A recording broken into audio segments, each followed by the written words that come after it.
I predict this could change everything. I believe that when I show this design, it will start a new era of wheel design and crawler performance. On this channel, we look at the science behind our grown-up toys. If you've been following the channel, you'll know that I've been working on the ultimate crawler wheel. Watch the series here from the beginning and turn on notifications so you won't miss the finale. You've heard me say this often. Weight placement, specifically a lower center of gravity, is the best way to improve virtually every aspect of your crawler's performance. Climbing, descending, side hilling. I can't think of a scenario where a high CG would be a benefit. There is a lot of low-hanging fruit when it comes to placing weight, mods that are easy, but if you want to push your performance to the highest possible level, it becomes more complicated very quickly. Look at your vehicle from the side. What is the lowest part of the rig? It's the wheels, right? More specifically, it's the lower half of the wheels. If you can find a way to put weight in this area, you will achieve the best performance. However, you need some compliance in the tire for grip, so the actual window for weight looks more like this. This is exactly the spot where deluxe loaded dice and other hangers place the weight, usually in the form of brass and tungsten slugs. I have seen people put water or BBs inside their tires. It's not a terrible idea, but there are some drawbacks. If you put water in your wheel, it's going to flow to the lowest point. Until you accelerate, then it's going to spin around to the outside from centrifugal force. This doesn't really help anything. In fact, it probably hurts by stiffening the tread and expanding the tire. If you put loose BBs in the tire, they will also move to the outside under acceleration. And in bumpy terrain, they will bounce all over the place, unpredictably and possibly damaging the rim on the inside. Finally, on a steep climb, water or BBs will rotate backwards within the wheel. This is less effective than having the weight further forward, as it would be if it were fixed to the steering knuckle. This is the logic behind weight hangers. They bolt to the steering knuckle and typically use cylindrical tungsten slugs because they are compact, are heavy, and fit inside the wheels between the beadlocks. All of the hangers I have built to date use cubic tungsten because it packs tighter and puts mass even lower. Why tungsten? It's about the same weight as gold, and it's 70% heavier than lead, not quite twice as heavy. While tungsten isn't cheap, it's at least attainable at the hobbyist level compared to 10 ounces of gold. So the best scenario is fixed weights that sit just below the tire bead.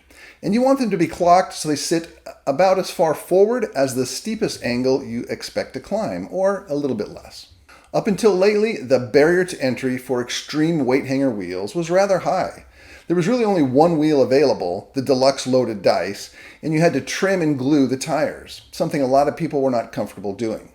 It's time consuming and makes it tough to test different tires or different tire inserts. So the user base was rather small. In 2025, we started to see beadlock versions of loaded dice wheels from a few manufacturers. That eliminates the gluing challenge. However, you still have the problem of installing the wheel. You can see in my earlier video how hard it is to install the hanger when it's inside the wheel. So one thing to improve is how can we get better access to these screws from the outside, because it's not as easy as you would have thought. Even Matt Beast from Deluxe struggled and lost a bolt inside. I'll tip this up so y'all, hope y'all can see this well. I'll reach through the wheel. I'm going to drop it. Woohoo! I didn't lose inside the wheel. We're going to reach through here. Nope, I'm going to struggle some more. Why not, right? Woohoo! Got it. And Exo Cage discovered the same thing. I couldn't get clearance to get around it to put it on because everything was in the way right here. The final obstacle to wider adoption of weight hanger wheels is the ease of installation, and I think I've solved that. I suspect that once I show this design, it will be widely copied, which I encourage. Like many of you, I've been in and out of RC since the original RC10, the Wild Willie, and the Tamiya Super Champ. But I certainly have not seen every crawler and every weight hanger design. It's entirely possible that someone, somewhere, has had the same idea and built something similar, and I missed it. Let me know in the comments what you've seen out there. Now, without further ado, here's the concept. So, here is the concept. You've probably seen weight hangers like this, and they bolt to the steering knuckle, so they hang nice and low. There's all different varieties of weight hangers. This is the version I've been using, which has tungsten cubes inside a printed steel housing, and it mounts just like this. The problem is that these are all difficult to mount the wheel. Say this is your wheel, you've got to fish it on like this. This one is practically impossible. And this one's pretty good. It's the latest one from Deluxe, but still, I don't think it's the easiest to get in. So my concept is, instead of mounting the hanger to your knuckle, mount it semi-permanently inside the wheel. I've got this one fully assembled, and on the inside is the weight hanger. You can't really see it, but there's the weight hanger down there. It rotates on bearings that are around the hex adapter that are attached to the wheel. So imagine this is your wheel, your hex adapter's here, and your hanger rotates around this. I'll show you how I did it. Starts with these carbon plates and these little adapters. These are symmetrical, and I put one on each side. This is what's going to hold the bearings. I've got lots of adjustment holes. Some of these are mounting holes, and some of these are for clocking your weight hanger whatever direction you want. And you simply bolt these together around this carbon hanger piece. I'm just threading right into the plastic. I don't usually put in brass heat set nutserts unless the bolt strips. If you're careful, plastic holds threads pretty well. These carriers are symmetrical. I could put 2 bolts in from the front and 2 bolts in from the back. I think it's going to work with just 2 bolts, so I'm just going to use 2 opposing bolts for now.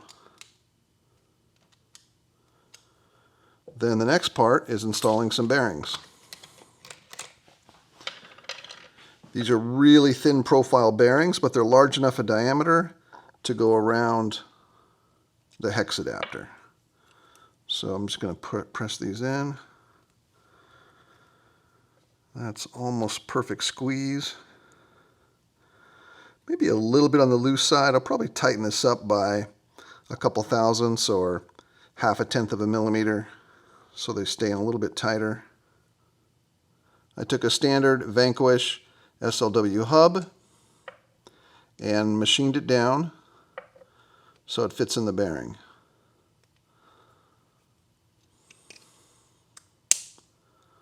So I'm going just like that. And I'm going to use a circlip to hold this in place. I'll probably make some nice aluminum spacers later. For now, I'm just going to use an off-the-shelf ring to hold things in place. And then we'll put on this retaining ring. I did machine a little groove here around this for a retaining ring.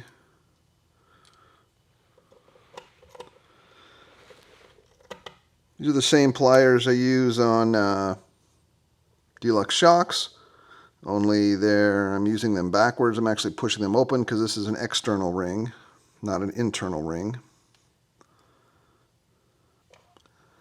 So this is the hanger assembly, including the hex hub and everything needed to rotate. And we're looking at 29 grams. That is on the heavy side. I probably could use maybe a thinner plate of carbon, take a little bit of plastic out of these, Maybe make some aluminum spacers. I might get 4 or 5 more grams out of this, but I think this is what we're going to have to live with. The 2 bearings themselves are 7 grams. That's not very much, so most of the weight's coming from the holder part. So 14 grams, this is weight we can't really change. Now, instead of using bearings, I could use bushings, but I'm not really a fan of bushings.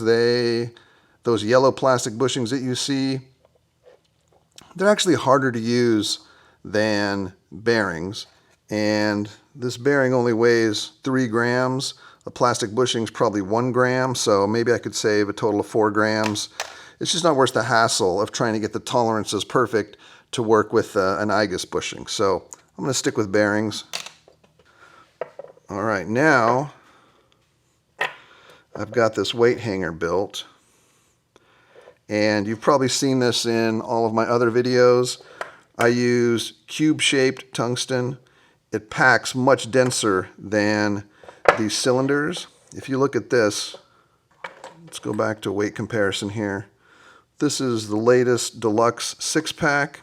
It's got 6 slugs, 139 grams.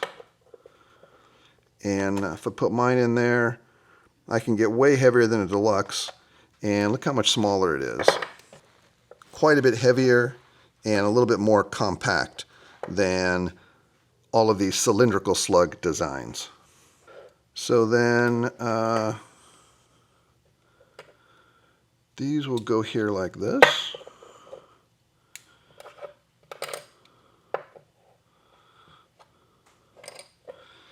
And the hanger will go here like this.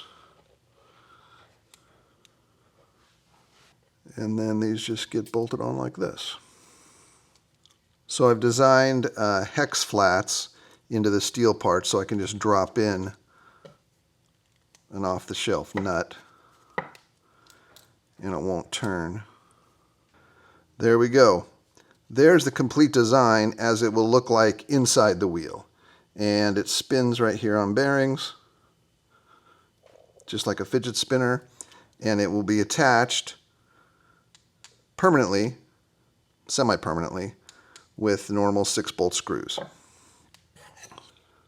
So you've heard me make a big deal about how the weight hanger needs to be clocked to the knuckle so it doesn't rotate, so the weight is held at the position you want it. And the way I'm going to do that is quite simple. So here's a deluxe portal cover with weight hanger mounting positions, and I'm going to use what's called a headless stud. These aren't super common, but they are available. I got these off McMaster Car. They're M3. Of course, I'm going to put some Loctite on them.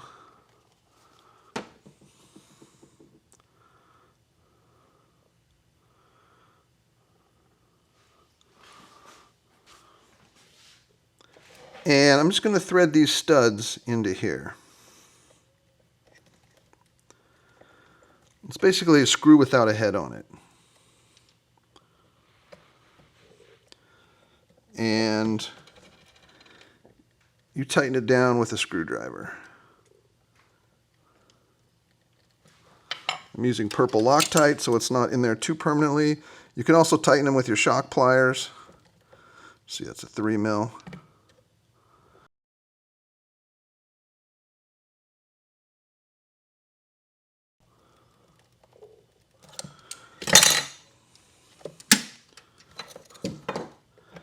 There we go. Now all you have to do is line up the hanger with these guide holes. I'll do it with the wheel off just to show you. So the whole wheel is just going to slide on like this, give a little push, and there. Now the weight hanger is totally locked in place, but the wheel will still turn. All right, let's try the whole wheel. Just find the holes, not too hard to do. Pop it on. There you go. Now you put in whatever normal wheel nut you use right here. The wheel turns. You can see on the inside, maybe the weight hanger is not turning. The weight hanger is fixed, but the wheel's free to move. Then to take the wheel off, the whole thing just comes off in one. So there you have it. This is how you get a super deep, super low weight hanger and put it on and off very easily. So what do you think? Are we on the right track here? I don't really have plans to commercialize this since it still needs a wheel. I did it more as a proof of concept and a technology demonstration. I fully expect others will build on this starting point and make it even better. If you're a crawling company or aftermarket parts maker and want to collaborate, hit me up. My email is in the channel header. Let's see where this goes.